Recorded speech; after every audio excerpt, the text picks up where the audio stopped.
Hi everybody, welcome to Yoga with Anadil. I am Anadil. Thank you so much for joining me today for our refinement pose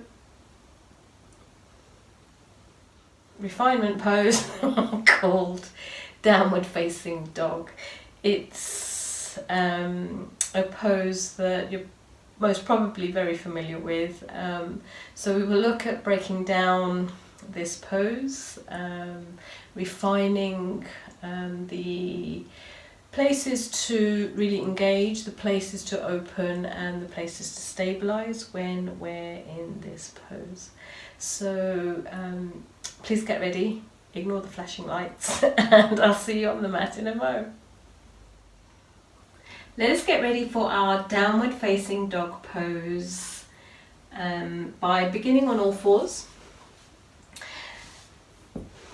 So we have our knees hip distance apart, and we keep our hips stacked over our knees as much as possible, and we bring our hands underneath us, underneath our shoulders.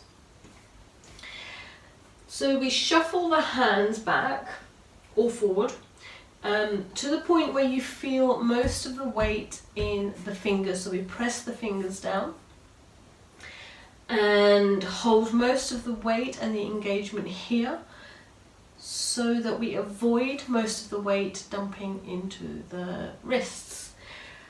We do this because it creates strength in the wrists, ultimately up through the arms and shoulders. So to avoid wear and tear in this area as you practice this, probably often through your yoga practice.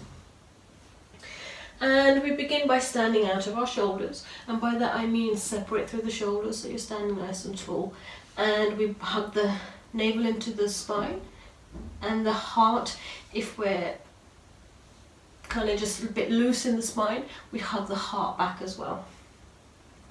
And then we'll curl the toes under, so the feet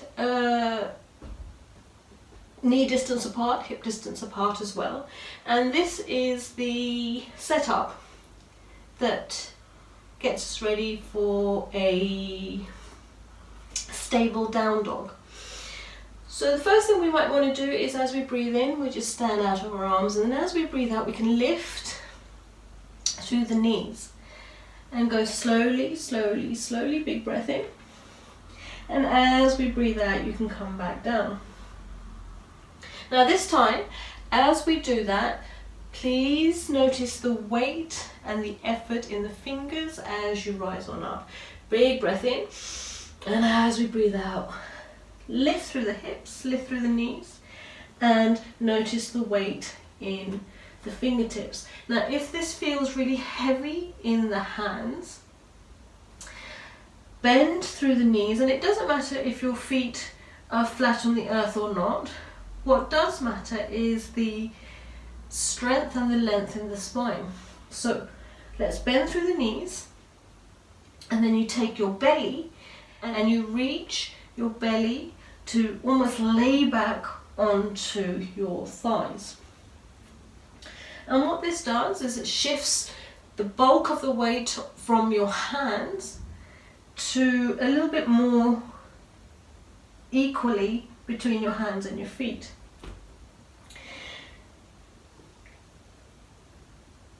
So we have a nice straight spine, so there's no real arching or collapsing in the spine. So we lift the navel back, just like we did before, towards your spine, and we lift the heart towards your back. Not too much, I'm probably exaggerating a little bit so you can see, but just so that we get a nice straight spine. And then we concentrate on taking the belly back towards the thighs as we sink into this. And once you separate through the shoulder blades, you hold very little tension in your head, so you can shake that out, yes and no. And rather than taking your gaze all the way back between your feet, just relax your gaze to the mat, kind of just maybe in the middle of you, somewhere around there, your gaze is there. So let's come down, because already you may be feeling a little bit fatigued in the wrists. So it's really important to build this up slowly. And the way to do that is practice it little and often, rather than spending a lot of time doing it all in one go. And I have personally found that that's the case through most of the yoga practice, if not all of it. So let's try that. When you're ready, let's try that another time. So curling the toes under, making sure we're not too loose in the spine. So we just neutralize the long spine. Big breath in and out as we lift the knees. Taking the weight out of our hands by bending the knees.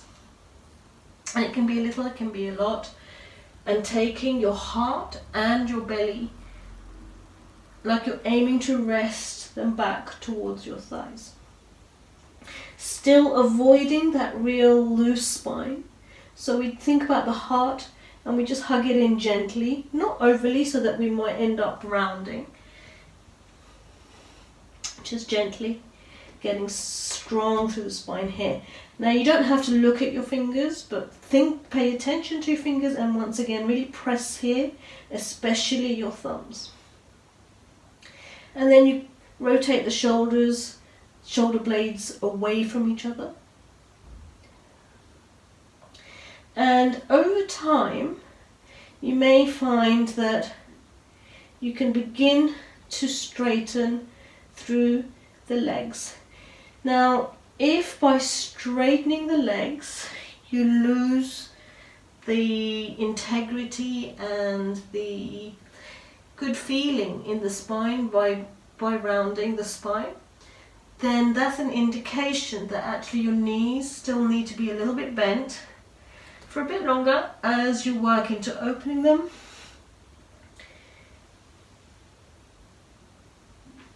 Before working your legs straight. Now it really doesn't matter if your feet reach the ground. What's important is if the heels are up, your knees are slightly bent in order to allow a nice straight back. So this is down dog, and it's often used as a place to center your breath, center your energy and focus. And I remember when I first started this, I never really grasped that for a long time. But over time and with practice, little and often,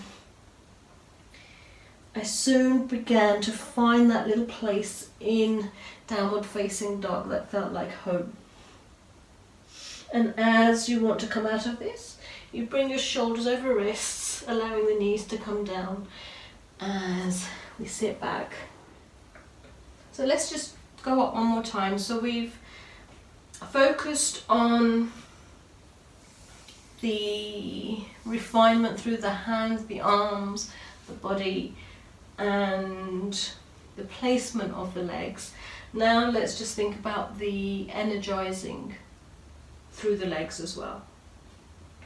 So from fingertips to the arms, big breath in, lifting the knees, big breath out as you hinge back through the shoulders as you reach your belly back towards your thighs. Now really spread the toes and lift the arches of the feet.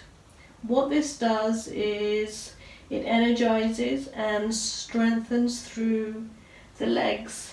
So actively lift your kneecaps and gently engage your quads so that you don't overstretch into the muscle fibers by reaching your when you reach your heels down towards the earth. So that is all there to protect you. Protect the structure as you do this. And then we spend a little bit of time to breathe. And this may take a little bit of practice, so you can just start with maybe just one breath here and then coming down. And when you're ready, you can try again. And in time, maybe you start to find that you can breathe a couple of breaths, 3 breaths, 5 breaths.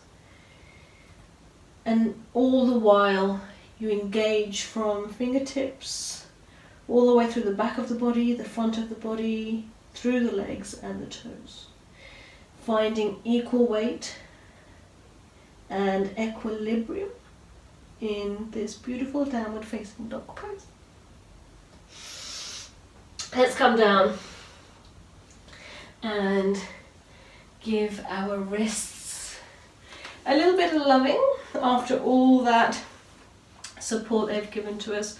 A really nice way is to interlace the fingers. You can press into the heels of the hands so the palms are closed, and you rotate the knuckles from left to right, downwards in front of you.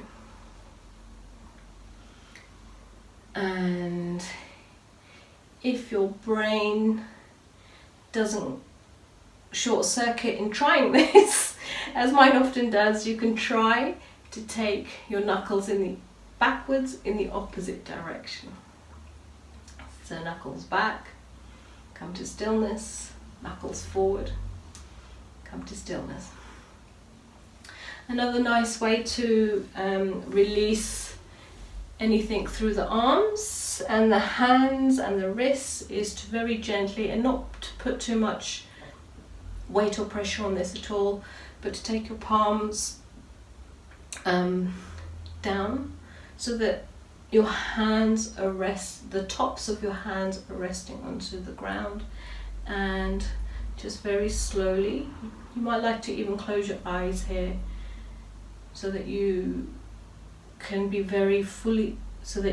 fully aware of how much effort you're putting into this, and just make sure that it's honest and integral for your body.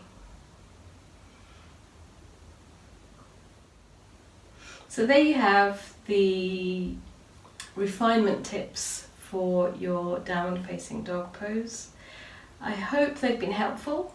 If they have, please do give me a thumbs up, and if you'd like to see more, feel free to subscribe. It's all free, and I welcome your suggestions for future videos. I look forward to seeing you on the mat again. Namaste.